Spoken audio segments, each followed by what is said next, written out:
네, 그럼 이제 본격적으로 우리가 다음 주 시험 대비해서 이제 수업을 진행을 할 건데, 그냥 오늘 배운 거를 다음 주까지 다 외워서 온다, 이런 마음으로 수강을 해주시면 되겠죠.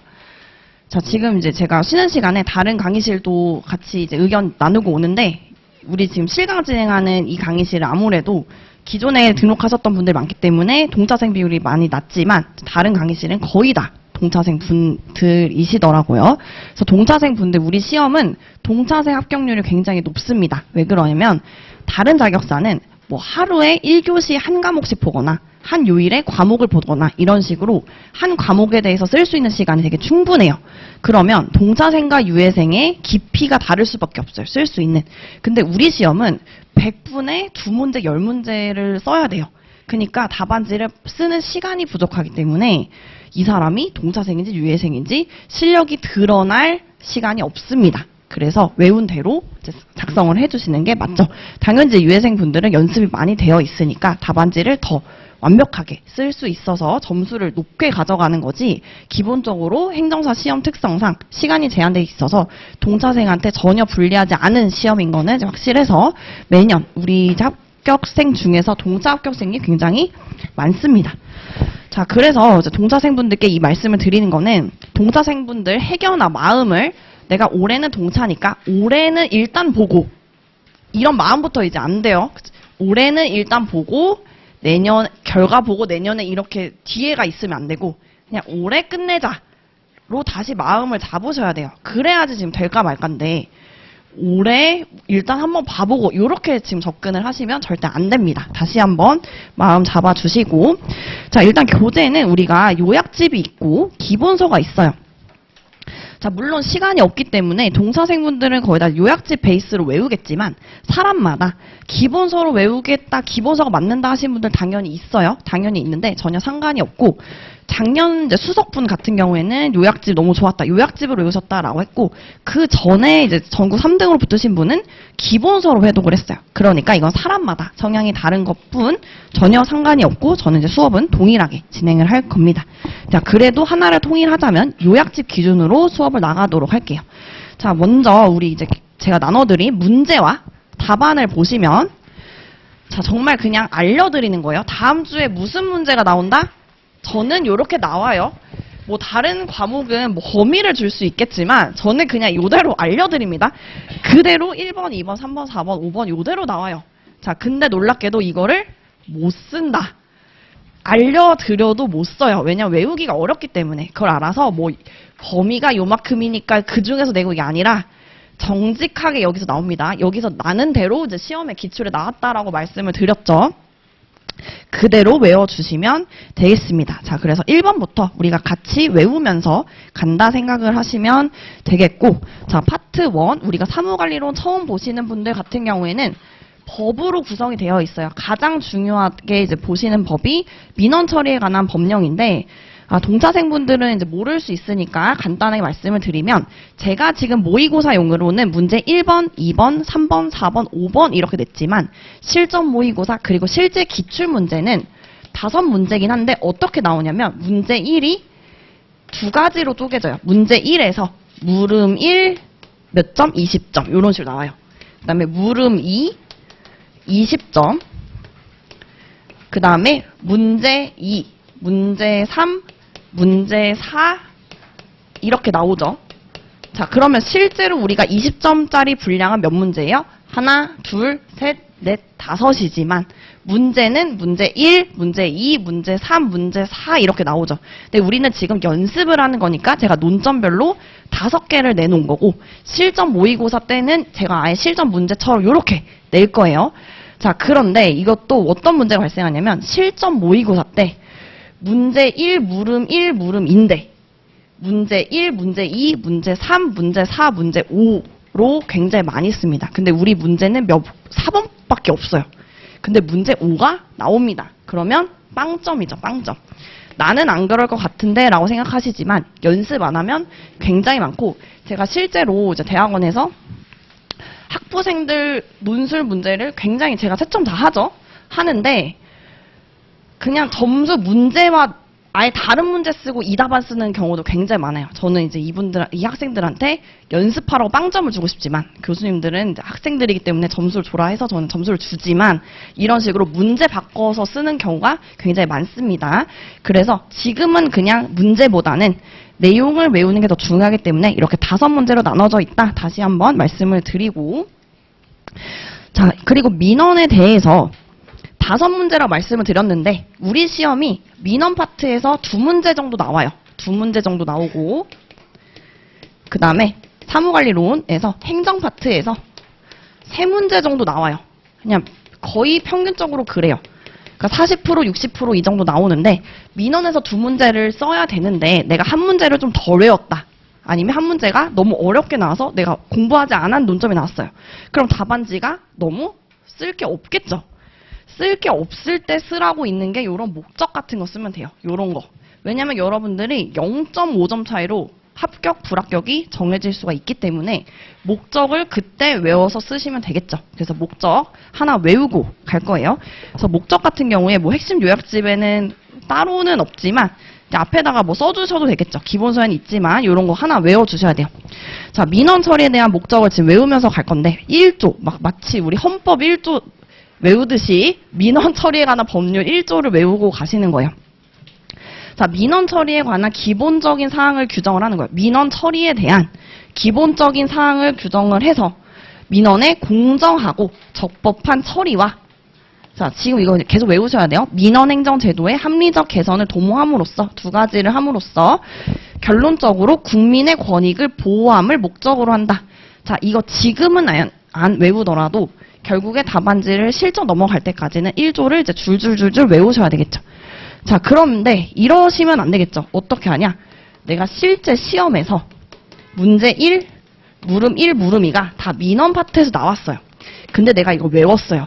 그래서 물음 1에도 이거 쓰고 물음 2에도 이거 쓰고 그러면 좀 그래요. 답안지가 보기에 너무 그냥 외운 거 쓴 것 같으니까 그래도 둘 중에 좀 내가 덜 쓴 부분 아니면 요거에 쓰면 더 좋겠다라는 거를 둘 중에 테이크를 해서 하나에다가 써주셔야지 다 이거를 쓰면은 이거를 생각해서 쓴 것 같지 않고 그냥 외우니까 막 갖다 붙인 것 같은 답안지가 될 수 있으니 2개 중에 하나를 선택해서 적어주시면 되겠죠. 그래서 이게 0점 몇 점의 플러스라고 하더라도 그 점수로 합불이 결정이 될 수 있고 우리 시험은 또 특징이 뭐냐면 여러분 답안지를 열심히 쓰잖아요. 감점이 아니에요. 마이너스 1, 마이너스 2 이게 아니라 여러분들이 쓴 거를 찾아서 플러스 1, 플러스 2 이런 식으로 가점 방식이에요. 그 말은 많이 쓰면 쓸수록 좋다는 거예요. 많이 쓰면 쓸수록 좋은 시험이다. 자, 이렇게 다시 잡고 드디어 이제 논점 1번 가보도록 할게요. 자, 토픽 1이라서 우리 만약에 요약집 있으신 분들은 민원의 종류 펴시면 되고 기본서 있으신 분들은 기본서 쓰면 되고 내가 교재가 없다, 교재를 안 가져왔다 등등의 이유로는 계속 이 답안지를 나눠 드릴 테니까 이걸로 공부를 하시면 돼요. 3개 중에 뭐 하나를 선택하셔도 되고 어차피 내용은 똑같기 때문에 자, 외우고 가도록 할게요. 자, 민원의 개념은 그냥 달달달달 외우고 가야 돼요. 민원의 개념. 자, 첫 번째 민원라고 하면 민원은 무엇이냐? 누가 민원인이 어디에 행정기관에 대해서 세 번째 처분 등 특정한 행위를 요구하는 것이 이제 민원인 거예요. 그래서 작년에 문제 1, 물음 2로 나왔던 게 민원인이 뭐냐? 행정기관이 뭐냐? 이렇게 나왔던 거야. 개념 문제로. 자, 그럼 올해는 어쨌든 민원인에 대해서 작년에 나왔고 행정기관에서 나왔으니까 100% 확정은 못하겠지만 그래도 작년에 나왔던 게 똑같이 나올 확률은 좀 낮겠죠. 아무래도. 그래서 민원인이 뭐냐? 행정기관이 뭐냐? 보다는 민원의 개념.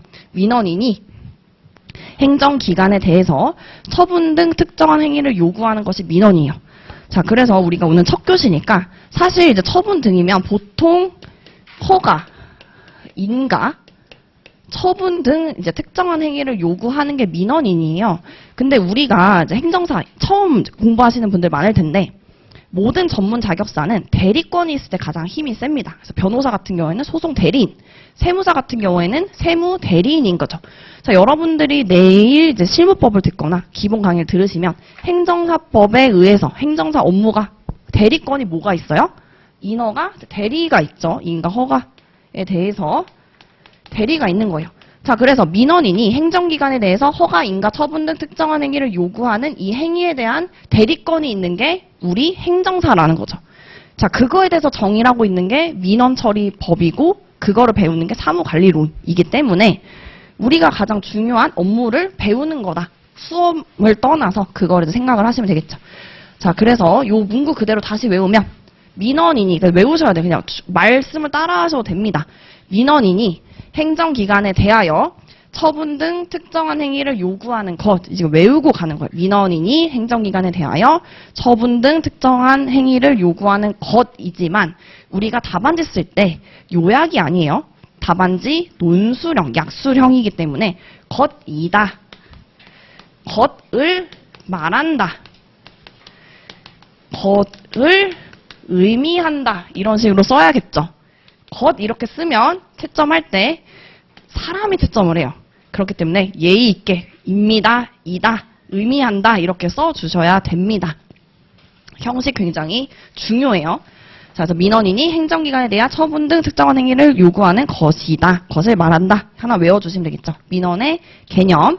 자, 두 번째 정말 중요한 이제 민원의 종류에 대해서 공부를 해볼 건데, 자, 민원의 종류에 대해서는 기출이 일반 민원에 대해서 기출이 한번 나왔고 고충 민원에 대해서 개념을 물어보는 게 기출이 한번 나왔는데 전체적으로 그냥 민원의 종류에 대해서 물어본 문제는 아직 없었어요. 아직 없었기 때문에 한번 개념 문제는 우리 시험에서 중요해서 한 번은 이제 공부를 하고 가셔야 되겠죠.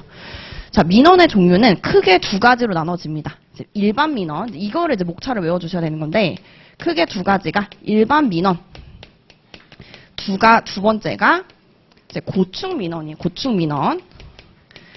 그리고 그 일반 민원에서 종류가 네 가지로 나눠집니다. 법정 민원, 질의 민원, 건의 민원, 기타 민원 이렇게 나눠지는 거예요. 그래서 우리가 시험 문제에서 기출에서 어떤 문제가 나왔었냐? 일반 민원에 대해서 쓰세요라고 했어요. 근데 법정 민원, 질의 민원, 건의 민원, 기타 민원만 써야 되는데 일반 민원 물어봤는데 고충 민원 썼다. 그러면 틀린 거죠. 틀린 거. 일반 민원 안에 들어가 있는 게 4개이기 때문에 민원에 대해서 물어보면 일반 민원, 고충 민원을 쓰는 게 맞고 일반 민원에 대해서 물어본다라고 하면 나 고충 민원 아니까 고충 민원도 써야지 라고 하는 거는 그럼 플러스가 아니라 잘못 쓴 거야. 잘못 쓴 거. 완전히 다른 범위이기 때문에 잘못 쓴 거다. 다시 강조를 드릴게요. 자, 그래서 일반 민원, 고충 민원 하나 외워야 되고 일반 민원 안에 법정, 질의, 건의, 기타 있다. 요거 지금 목차 외우셔야 돼요. 법정, 질의, 건의, 기타 외우셔야 되죠. 그 다음에 이제 하나하나씩 공부를 해보실 거예요. 하나하나씩. 자, 법정 민원에 대해서 우리가 외워주셔야 되는데 3가지로 외울 거예요. 법정을 뜯어보면 법정, 법령, 훈령, 예규, 고시, 자치법규 너무 길죠. 너무 긴데 우리가 사람이기 때문에 법령, 훈령, 예규, 고시, 자치법규를 다 쓰기가 사실 어렵죠. 어렵기 때문에 다 쓰면 좋겠지만 저 같은 경우에도 법령, 훈령 등까지 해도 돼요. 자, 우리 이렇게 많은 글이 있으면 여러분들이 가장 많이 쓰는 단 한 글자를 꼽자면 등을 그렇게 많이 써요. 등.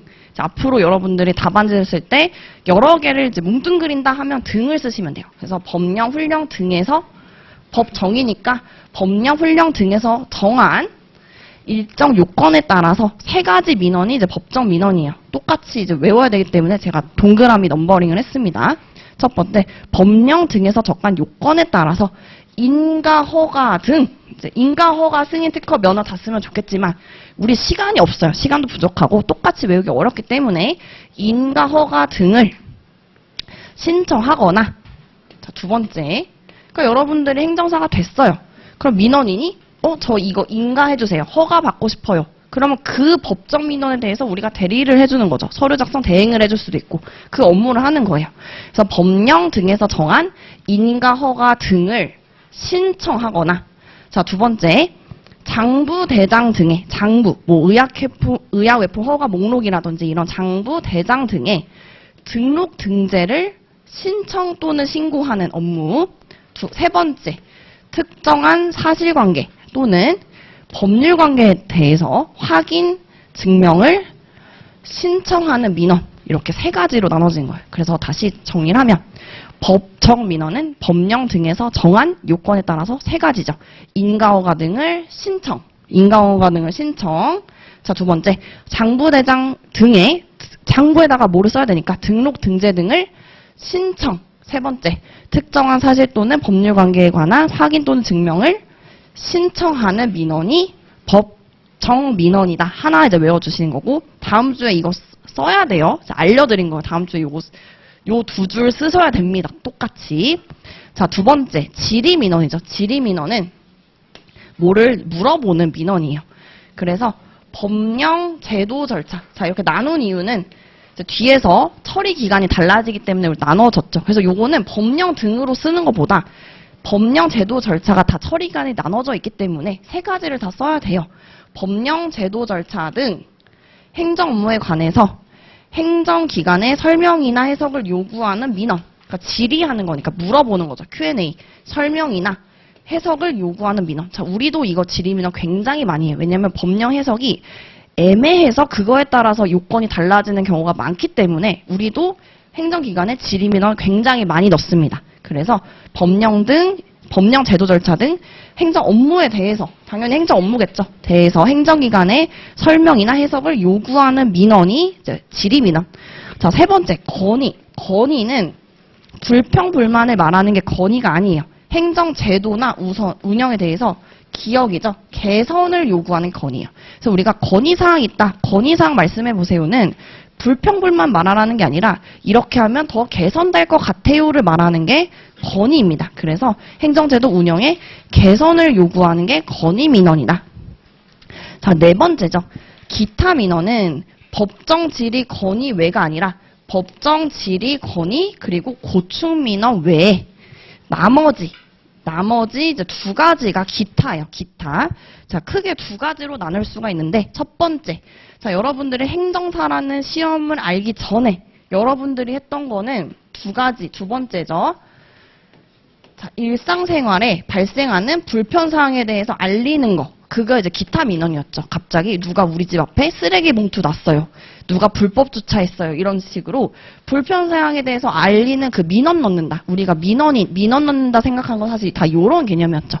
근데 우리가 행정사가 된다고 하면은 어떤 민원 넘어가냐? 행정기관에 대해서 행정 절차 형식에 대해서 상담 설명 우리가 굉장히 많이 물어봐요. 공무원분한테 많이 물어보기 때문에 1번은 이제 행정사로서 하는 기타 민원이고 2번은 우리가 일반적으로 행정사를 알기 전에는 이런 거에 대해서 민원을 넣었던 거죠. 그냥 누가 차 안 뺐다, 누가 앞에서 담배 핀다 이런 민원을 넣었던 게 요 기타 민원이었다 이렇게 보시면 되겠죠.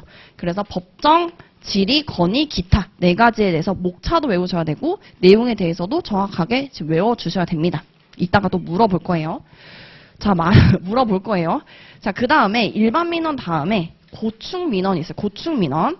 고충 민원은 좀 내용이 잘 안 외워져요. 잘 안 외워져서 자, 정확하게 외워주시는 게 중요한데 고충이라는 말은 행정기관이 법에 이제 위반해서 위법하거나 부당하거나 자, 소극적인 처분은 이제 부작위처럼 그냥 아무것도 안 하는 것도 소극적인 처분인 거예요. 부작위 및 불합리한 행정제도로 인해서 행정기관이 다 잘못한 거죠. 행정기관이 위법하고 부당하고 대답 안 하고 부작위하고 불합리한 제도 자체가 불합리한 거예요. 그래서 국민의 권리 자체를 침해하거나 국민에게 불편 부담을 주는 사항의 해결을 요구하는 민원이 이제 고충 민원인 거죠. 그래서 굉장히 사이즈가 크겠죠. 굉장히 어려운 민원이 고충 민원이죠. 그래서 이 고충 민원을 해결하기 위한 게 우리가 1차 때 배운 국민권익위원회가 고충 민원을 해결하기 위한 기관으로 공부를 했던 거죠. 1차에서 옴부즈만 제도 국민권익위원회 외우고 왔죠. 근데 2차에서는 뭐를 해결해야 되냐? 고충 민원을 해결해야 된다. 이렇게 외워주시면 되겠습니다. 자, 그러면 우리가 문제 1번에 대해서 이제 다 외운 거죠. 문제 1번. 자, 이제 공부하고 보니까 답안지 보셨을 때 문제 1번 보자마자 무슨 생각이 나야 돼요? 민원의 개념.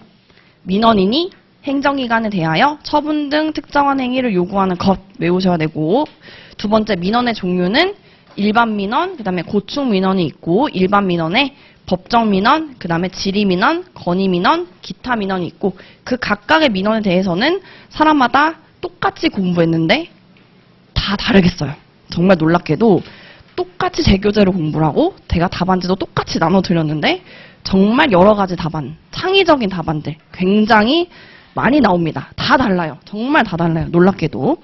자, 그래서 이건 모범 답안이고 제가 드린 요 요약집 기준으로 똑같이 외우는 걸 목표로 잡아주시면 돼요. 그래서 제가 5문제라고 말씀을 드렸는데 제가 이제 첨삭할 때 20점 만점이라고 하면은 제가 이제 보정으로 하는 점수는 저의 만점은 16점이에요. 16점. 자, 실제로 여러분들이 시험을 봤는데 20점씩 5문제면 100점이에요. 100점을 나올 수가 없습니다. 100점은 나오지 않는 점수이기 때문에 16점으로 해도 100점이라고 하면은 80점이죠? 굉장히 고득점이죠. 그래서 실제로 작년에 이제 중개사 분이었는데 제 수업 듣고 78점, 사무관리론 78점 나온 게 굉장히 잘 나온 거죠. 거의 이제 모든 문항을 거의 만점에 막 가깝게 이제 작성을 하신 거예요. 그래서 제가 계속 테스트 점수도 받아보고 하는데 제 이 요약집 기준으로 이 분량으로 똑같이 컨트롤 C, 컨트롤 V 하면 딱 16점이 나와요.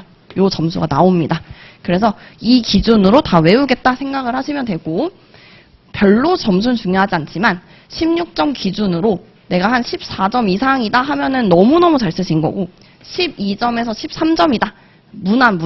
근데 막 7점, 8점이면 이제 노력을 해야겠죠. 노력 점수. 그래서 한 12, 13까지 가시면은 굉장히 잘하고 있는 거예요. 많이 어느 정도 외우고 있다. 조금만 더 연습하면 된다. 자, 이렇게 가시면 되겠습니다. 자, 그래서 이제 두 번째, 이 민원인에 대해서는 기출이 나왔기 때문에 잠깐만 보고 넘어갈게요. 잠깐만 보고. 동차생 분들도 있으니까 잠깐 복습한다 생각하고 넘어가면 작년에 나왔던 문제죠. 자, 민원인이 행정기관에 대해서 처분을 특정한 행위를 요구하는 것인데 그때 이제 민원인은 뭐냐? 어렵지 않아요. 행정기관에 대해서 민원을 제기하는 개인, 법인, 단체를 말한다. 근데 사실상 요거는 작년에 나왔기 때문에 똑같이 나오기는 좀 어렵다고 봐요. 그래서 내용에 대해서만 이해를 하시면 되고. 자, 두 번째, 민원인에 해당하지 않는 경우 정확하게 이제 요거에 대해서 작년에는 서술을 하셨으면 됐는데, 행정기관의 특정한 행위를 요구하는 민원인이라고 하면 민원인인데, 그 민원인이 행정기관이다. 그러면 민원인이 아니겠죠. 자, 그리고 특정한 행위를 요구하는 자긴 잔데, 자를 우리가 개인, 법인, 단체를 한 단어로 표현하는 게 자예요. 자인데, 그 자가 누군지 몰라요. 성명, 주소 등이 불분명하면 민원인이라고 보지 않는 경우죠. 자, 세 번째는 행정기관의 특정한 행위를 요구하는 자긴 자요. 개인, 법인, 단체이긴 한데 그 내용이 사법상 개인적인 계약관계에 있어서 그 계약과 직접 관련해서 요구를 한다. 그럼 이거는 민원이 아니라고 보는 거예요. 예외 규정. 자, 세 가지에 대해서 공부를 했고요. 자, 그 다음에 이 처리기관 행정기관에 대해서도 간단하게 살펴보고 넘어간다고 하면은 굳이 이제 똑같이 나오긴 어렵겠지만 그냥 여러분들도 나중에 행정사가 됐을 때 우리가 행정기관에 대해서 서류를 제출하는 거, 그리고 행정기관에 대해서 인허가 대리를 하는 건데 어디까지가 행정기관이고 어디가 행정기관이 아닌지 우리도 좀 알 필요가 있잖아요.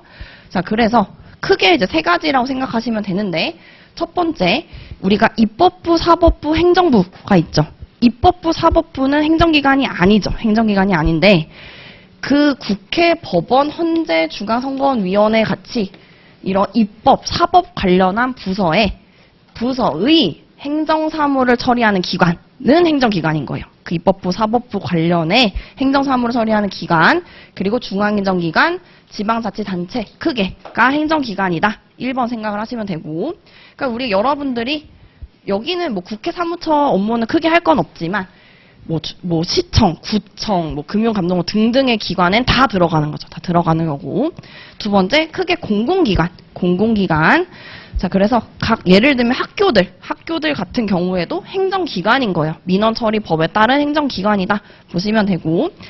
3번은 이제 너무 길지만 한마디로 표현하면 이제 공무수탁사인인 거죠. 공무수탁사인. 무슨 뜻이냐면 법령 등에 따라서 행정 권한이 있는 거예요. 법령에 이 기관은, 이 개인, 이 법인은 행정 권한이 있는 기관이다. 아니면 그 권한을 위임을 받았다. 그럼 행정기관으로 보는 거죠. 위임 기관은. 자, 요렇게 간단히 보시면 됩니다. 자, 근데 오늘 수업 중에서 이제 제일 하이라이트죠. 문제 2번. 우리 기본서 핵심 요약지 기준으로 토픽 3인데 자 여기는 별표를 5개 표시를 하시면 되겠습니다. 자 오늘 수업에서 가장 중요한 문제를 꼽자라고 하면은 이제 문제 2번이에요. 문제 2번 너무너무 중요하고 나올 확률이 굉장히 높고 실제로 이제 업무 처리를 하다 보면 뭐 뉴스 기사도 워낙 많이 나오고 요즘에 이제 다 세팅이 돼 있어요. 무슨 세팅이냐면 공무원들 이제 그 행정기관에 크게 돼 있어요. 이렇게 뭐 민원 담당자를 보호해 주세요. 막 CCTV 뭐 운영하고 있습니다. 이런 식으로 다 이제 붙어 있고 기사도 이제 엄청 많이 나오죠. 그래서 문제 2번에 대해서 보도록 할게요. 우선 이제 기본 토픽은 민원 처리 담당자가 있어요. 누구예요? 공무원이겠죠. 공무원. 공무원이 있는데 그 공무원에 대해서 의무 규정도 있고 보호 규정이 있어요. 근데 제가 이번에 시험에 낸 거는 보호 규정에 대해서만 우선 냈어요. 이게 더 나오기가 유력하기 때문에. 자, 민원인이 있어요. 민원인이 우리가 공부하는 민원 파트가 있고 행정 파트가 있잖아요. 그래서 민원과 이제 행정은 이제 우리가 사무관리론이니까 개념적인 개념을 들어보면 민원인이 행정기관에 어떤 행위를 요구를 해요. 그거에 대해서 대응하는 활동이 이제 행정기관에서 하는 활동인데 그 민원인이 어떤 특정한 행위를 요구를 하겠죠. 그럼 민원 처리를 요구를 하면 그 민원 처리를 담당하는 사람이 이제 민원 처리 담당자이자 공무원이겠죠. 공무원, 담당자 공무원이에요. 공무원이고 그 안에서 대리를 해주는 게 누구예요? 이제 우리가 되는 거 행정사. 자, 근데 이 보호 규정이 왜 중요하냐면 민원인, 이 요구하는 사람도 의무가 있고 권리가 있어요. 근데 민원 처리 담당자 공무원은 의무만 있었고 보호 규정이 없었어요. 공무원은 의무밖에 없었어요. 그렇기 때문에 어떤 문제가 생겨요? 우리 뉴스에서 보면 악성 민원인 등등이 많아지는 거죠. 왜냐하면 보호 규정이 없었기 때문에. 근데 작년에 신설이 돼서 민원 처리 담당자에 대한 보호 규정이 새로 생긴 거예요. 생겼는데 지금 안 그래도 문제가 이제 터졌죠. 막 터져서 공무원분들 안 좋은 소식도 굉장히 많아서 실제로 지금 현대에서도 이슈가 되는 상황이면서도 개정이 돼서 아예 신설이 된 조항이기 때문에 굉장히 유력하게 외워주시면 됩니다. 자, 의무 규정에 대해서는 간단하게 말씀을 드릴게요. 자, 민원 처리 담당자는 민원인이 어떤 민원을 요구를 했을 때 신속해야 되고 빨리 해야 되고 공정해야 돼요. 누군 차별하면 안 돼요. 이 민원인 거 해주고 이 민원인 거 안 해주고 차별하면 안 되니까 공정하고 친절해야 되고 그러니까 말이라든지 언어가 친절해야 되고 법에 맞춰서 적법하게 처리해야 할 의무를 가지고 있었어요.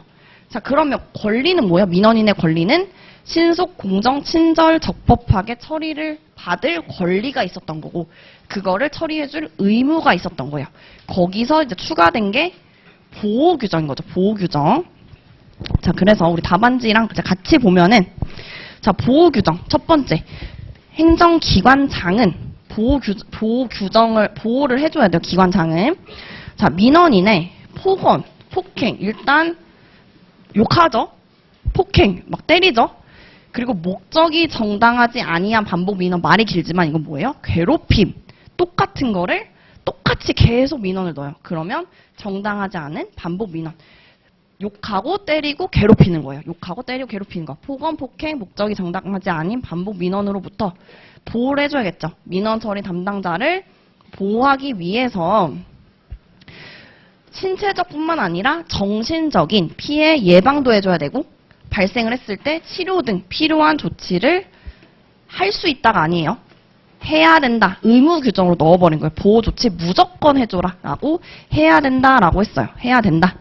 자, 그러면 민원 처리 담당자는 만약에 해야 되는데 행정기관장이 안 해줄 수 있겠죠. 그래도 요구도 할 수 있는 거예요. 행정기관장에게 이 예방, 필요 등 필요한 조치를 요구할 수 있다. 그러니까 민원 처리 담당자는 요구해도 되고 안 해도 되는 거예요. 그냥 내 권리니까 할 수 있다고. 행정기관장은 이제 무조건 의무인 거죠. 자, 근데 이제 세 번째. 만약에 행정기관장이 해야 되는데 안 해서 공무원이 요구를 한 거예요. 나 이런 거 치료해주세요 라고 요구를 했는데 그 요구를 이유로 인사상에 불이익을 주면 안 되겠죠. 당연하지만 이런 규정을 넣어서 자유롭게 이제 할 수 있도록 구성을 해둔 거죠. 자, 그래서 이제 답안지 이 모범 답안 이렇게 보시면은 같이 보시면 돼요. 똑같긴 한데 모범 답안 보시면 민원 처리 담당자의 보호는 이제 세 가지인 거죠. 행정기관장이 무조건 필요한 조치를 해야 되고, 두 번째 민원 처리 담당자는 이런 조치를 요구할 수 있고, 세 번째 그것을 이유로 불이익을 주어서는 아니 된다라는 이제 이 담당자의 보호 규정을 넣어준 거죠. 어디에? 법률에다가 넣어줬어요. 보호 규정이 법률에 정해져 있는데, 그러면 구체적으로 이 필요한 조치가 뭐냐? 조치가 뭐냐라는 게 시행령의 6가지로 쪼개져 있는 거예요. 그래서 크게 보호 규정은 3가지로 외워주시면 되고, 보호 조치는 구체적으로 6개를 달달달 외워주셔야 되겠죠. 오늘 공부한 것 중에 가장 중요하다고 말씀드렸습니다.